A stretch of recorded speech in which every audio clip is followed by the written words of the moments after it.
नमस्कार दोस्तों, quantum mind के एपिसोड नंबर 43 में मैं डॉक्टर दयानंद देवमोरे आप सबका स्वागत करता हूं।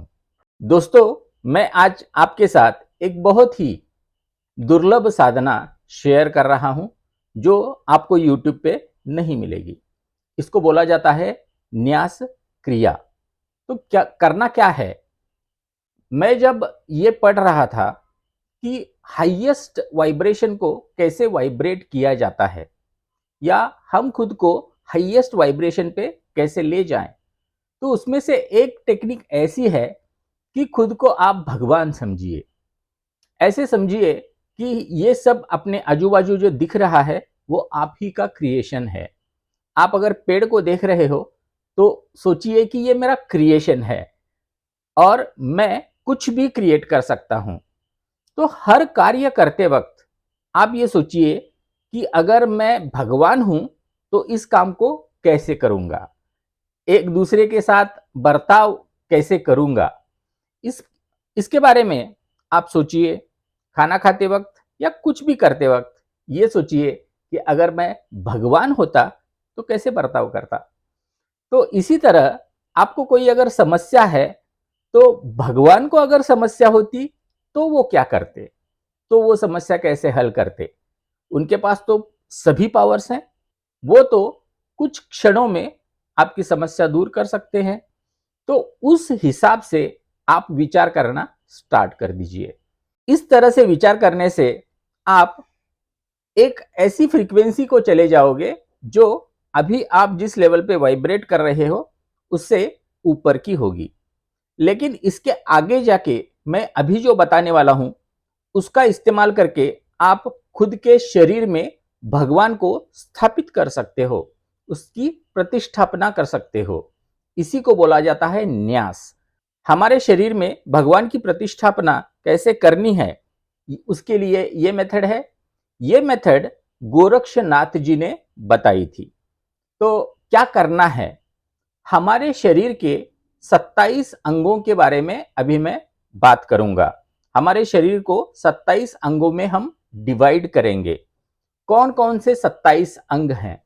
सबसे पहला पार्ट जो है वो है हमारा जो लोअर लेग है, उसके आगे जो हड्डी है तो उसको बोला जाता है पिंडली की हड्डी या शिन बोन। तो दाएं पैर का शिन बोन और बाएं पैर का शिन बोन, ये हो गए दो पार्ट्स। उसके बाद दोनों पैर की पिंडलियां जिनको बोला जाता है काफ मसल्स, वो दोनों पैर के, तो ये हो गए चार पार्ट्स। मतलब शिन बोन दाया बाया एक दो, काफ मसल्स दाया बाया दो। उसके बाद ऊपर की तरफ दोनों जांघें, थाइज, तो थाइज मसल्स को हम और दो पार्ट बोल सकते हैं, तो हो गए छह पार्ट्स। उसके बाद अपर बॉडी में आते हैं। हमारा जो पेल्विक बोन होता है जो हमारे जननेंद्रियों के ऊपर होता है, हमारा सबसे आगे वाले पार्ट का आखिरी बोन, तो वो बोन ये हो गया सातवां पार्ट। उसके आगे नाभि आठवां पार्ट, हार्ट नौ, दोनों लंग्स 10 11, उसके बाद दोनों कंधे 13 14 और दोनों हाथ के ये तीन पार्ट्स 15 16 17 18 19 20। उसके बाद आता है दोनों कान 21 22, दोनों आंखें 23 24, नाक 25, मुंह 26, यहां भ्रू मध्य 26 और यहां पे ऊपर 27। तो फिर से रिवाइज करता हूं। शिन बोन्स, दो शिन बोन्स, उसके बाद दो पिंडलियां काफ मसल्स, ये हो गए चार, दोनों थाइज 5 6, पेल्विक बोन 7, नाभि 8, हृदय या हमारा हार्ट 9, दोनों लंग्स 10 11, कंधे 12 13 14 15 16 17 18 19, उसके बाद 20, 21, 22, 23, 24, 25, 26 और 27। तो इन 27 पार्ट में हमारे बॉडी को डिवाइड करना है। और अब आगे क्या करना है, इन 27 पार्ट में हमें भगवान को प्रतिष्ठापित करना है। तो उसके लिए हमें ये लेट के भी कर सकते हैं, सोते वक्त भी कर सकते हैं। तो सोते वक्त हमें पूरा रिलैक्स करना है, हमारे ब्रेथ को नॉर्मलाइज करना है और हमारा ध्यान पहले पार्ट पे ले जाना है और वहां पे एक मंत्र बोलना है, ओम चैतन्य गोरक्षनाथाय नमः। दूसरे, ये मंत्र एक पॉइंट पे 4 बार बोलना है। ये मंत्र एक पार्ट पे 4 बार बोलना है। आपको समझ में आ रहा है? 27 पार्ट और हर एक पार्ट पे 4 बार ये मंत्र को बोलना, मतलब कितने हो जाते हैं? 108 टाइम्स ये मंत्र बोला जाता है। तो सबसे पहले स्टार्ट कीजिए। एक आवर्तन में 108 बार ये मंत्र जपा जाता है। तो पहले शिनबोन पे आइए, ओम चैतन्य गोरक्षनाथाय नमः। दूसरे शिनबोन पे चले जाइए, ओम चैतन्य गोरक्षनाथाय नमः। हर एक शिनबोन पे 4 बार। ऐसा बोला जाता है कि हर एक मंत्र 15 सेकंड तक वहां पे फोकस करके बोलना है, ताकि एक पॉइंट पे 1 मिनट तक फोकस रहे। 15 सेकंड 4 बार, 1 मिनट तक फोकस रहता है। उसके बाद काफ मसल्स, ओम चैतन्य गोरक्षनाथाय नमः, ओम चैतन्य गोरक्षनाथाय नमः, 4-4 बार। मैं एक एक बार बोल रहा हूं, लेकिन उनको 4-4 बार बोलना है। थाइज पे आइए, पेल्विक बोन, नाभि, हृदय, दोनों लंग्स, दोनों कंधे, दोनों हाथ के 3 पार्ट्स। उसके बाद चेहरे पे दोनों कान, दोनों आंखें, नाक, मुंह, आज्ञा चक्र, दोनों आईब्रोज के बीच में और ऊपर।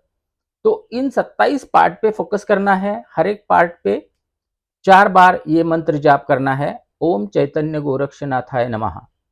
दोस्तों, मैंने जब ये प्रैक्टिस शुरू की थी तो मुझे अपार शांति की अनुभूति हुई थी और चेहरे पे ग्लो बढ़ गया था और जो भी बॉडी फंक्शंस हैं वो पूरे नेचुरल तरीके से काम करने स्टार्ट हो गए।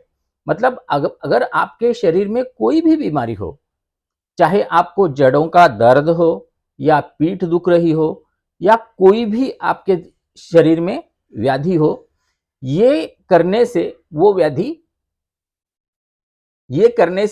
व्याधि ठीक होनी स्टार्ट हो जाती है। तो ये एक आवर्तन ऐसे हमें दिन में 3 बार करना चाहिए, ऐसे रिकमेंडेड है। तो आप इसको दिन में 3 बार कर सकते हो, तो लिटरली आपके शरीर के सारे रोग, आपकी शरीर के सारी समस्याएं दूर हो जाएंगी और अपना वाइब्रेशन लेवल भी ऊपर चला जाएगा और हमारा मैनिफेस्टेशन का जो टाइम है वो भी बहुत कम होगा। तो दोस्तों, ये हो गई न्यास क्रिया। आपको ये क्रिया कैसे लगी? अगर अच्छी लगी हो तो इस वीडियो को लाइक कीजिए। बट इस वीडियो को एंड करने से पहले एक बात बता दूं कि अगर आप भगवान पे विश्वास रखते हो तो ये क्रिया कीजिए। और एक क्वेश्चन आ सकता है कि अगर मैं दूसरे भगवान का नाम लूं तो? रिकमेंडेड तो गोरक्षनाथ नाम है, अगर आप दूसरा नाम ट्राई करना चाहते हो तो कर सकते हो। और कोई अगर बोले कि सर मैं अफर्मेशंस बोलता हूं हर एक पॉइंट को, ट्राई कीजिए, मैंने वो ट्राई नहीं किया, तो आप इस तरह से अफर्मेशंस बोल के भी देख सकते हो। लेकिन रिकमेंडेड क्या है? ओम चैतन्य गोरक्षनाथाय नमः। तो दोस्तों, ये वीडियो अपने सारे दोस्तों के साथ शेयर कीजिए और मेरे चैनल को अभी तक सब्सक्राइब नहीं किया है तो इसको सब्सक्राइब जरूर कीजिए, क्योंकि मैं ऐसे ही ऑथेंटिक वीडियोस लाता रहता हूं।